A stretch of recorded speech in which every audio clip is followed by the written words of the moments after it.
dads, and the dogs they said they didn't want.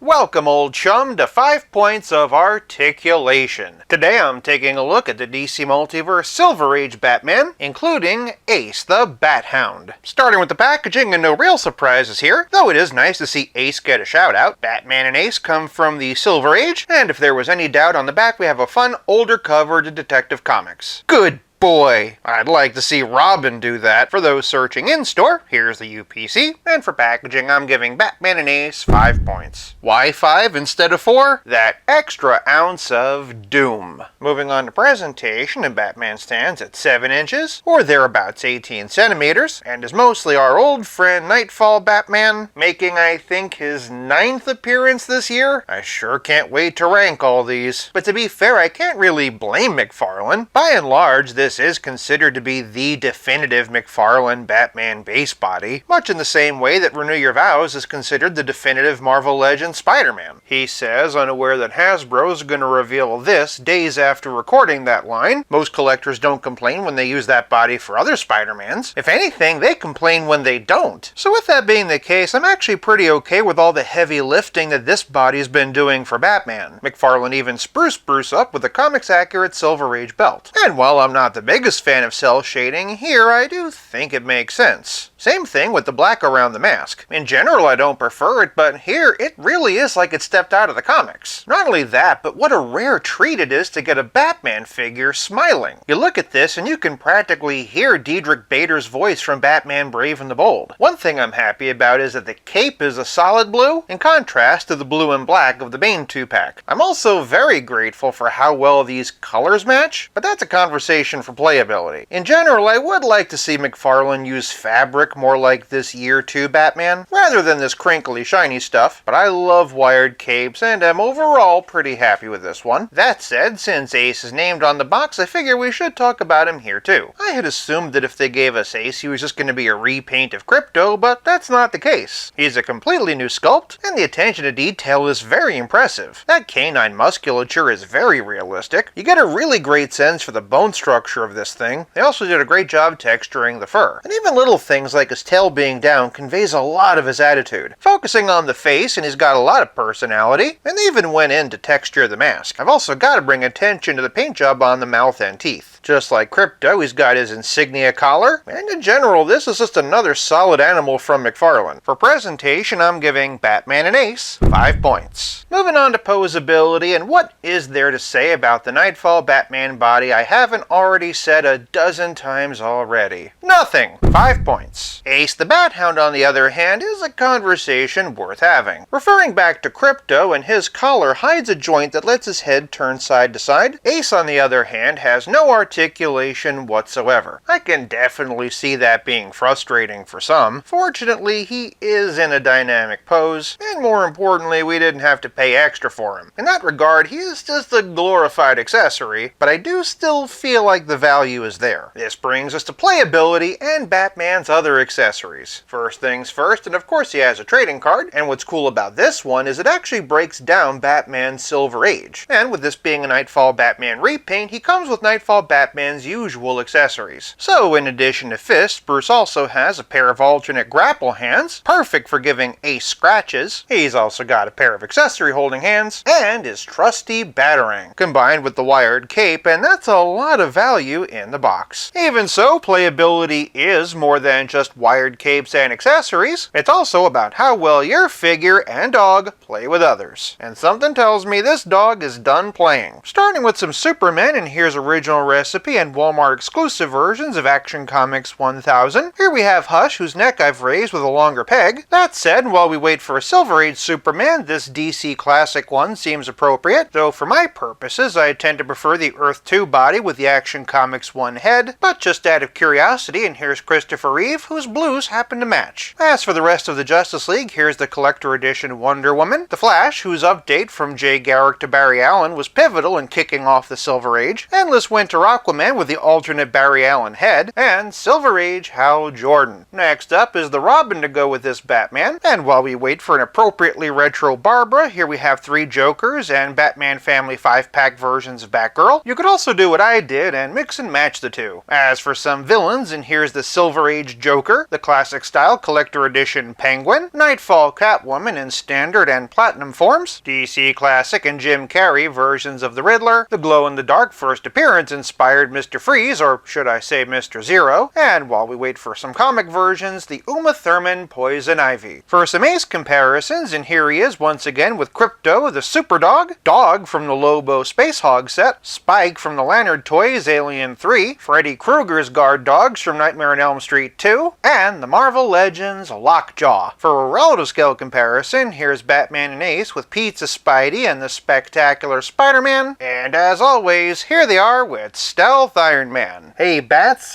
make sure to tell your dog I'm not a fire hydrant, okay?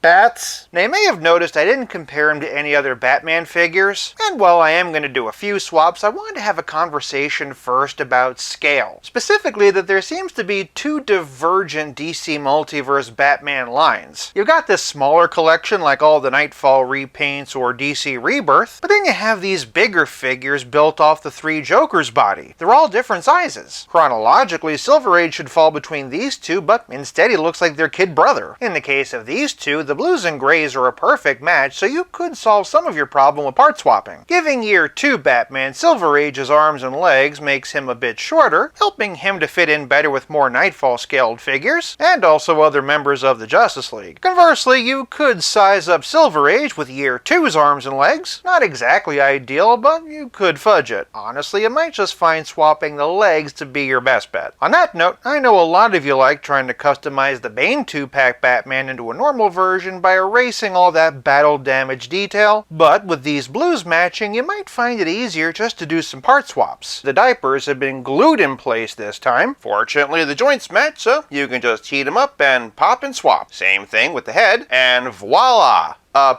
perfect match. You'd probably want to touch up the head a bit. There's also the small matter of an oval bat symbol, but overall this is very encouraging. The only other Batman whose blue is a direct match is this Azrael. I doubt a lot of you were looking to do this, but the important thing is you can, and it's pretty cool. Other way around is pretty impressive too, but a clever customizer might want to consider giving the Silver Age Batman the Azrael forearms. Assuming of course you want to recreate this iconic look. Otherwise, the Walmart Detective Comics 1000 is close but not an exact match. I will say this head on this body is an improvement, though I do tend to say that about pretty much every head swap with this body. Other way around, and this could be an option. Leastways if you prefer your Batman a bit less toothy. The Silver Age head's a great way of getting your oval bat being my favorite rich chocolatey drink, and thanks to the forehead being black, you almost don't have to worry about the blues not matching. Whatever direction you go, however, will still require a little bit of repainting. Also, I just realized I forgot to show you what the Bane 2-pack swap looks like this way. I gotta admit, with all the other extra painted detail, this kinda works. So if you wanted a battle damage Silver Age, here you go. One that I'm personally curious about is Mr. Silver Age Batman himself, Adam West. I'm not sure what I was expecting, but it's fun. And hey, thanks to that logo, it looks even more like Brave and the Bold. Other way around's a fun peek into what Adam West in an older costume could have been, which, if you've read the Batman 66 comics, they've done. One that I get a lot of requests for is Speeding Bullets. It's fun, but would need to be repainted. The only other one I'm interested in is the McFarlane Digital blue version of Rebirth. Not so much for this combination, though with a bit of repainting you absolutely could. Rather, I wanted to see the alternate Bruce Wayne head. It might not be my perfect Bruce, but I'm pretty happy. Beyond that, I've already pretty much shown you every head swap possible with the Nightfall body using one of these guys, so I'll just refer you to those videos at the end of this one. Honestly, it's hard to see this as anything but a slam dunk. You've got all the extra hands and the batarang, the wired cape, and of course this awesome animal companion. Now all we need is Supergirl's horse and Beppo, the super monkey. For playability, Batman and Ace get 5 points. This leaves us with nothing left to discuss but the price. This is a basic release that's only going to set you back $22.99. Contrast that with Mullet Superman, which had fewer new parts, fewer accessories, and was $30. Fortunately, Batman sells, meaning more value for us. The value is so good, in fact, I can only hope that DC Multiverse is entering a golden age. For price, I'm giving Silver Age Batman and Ace 5 points, averaging out to a perfect total of 5 out of 5. And honestly, I can't even remember the last time that happened. For more Batman videos, check out one of these, and until next time, play nice and have fun.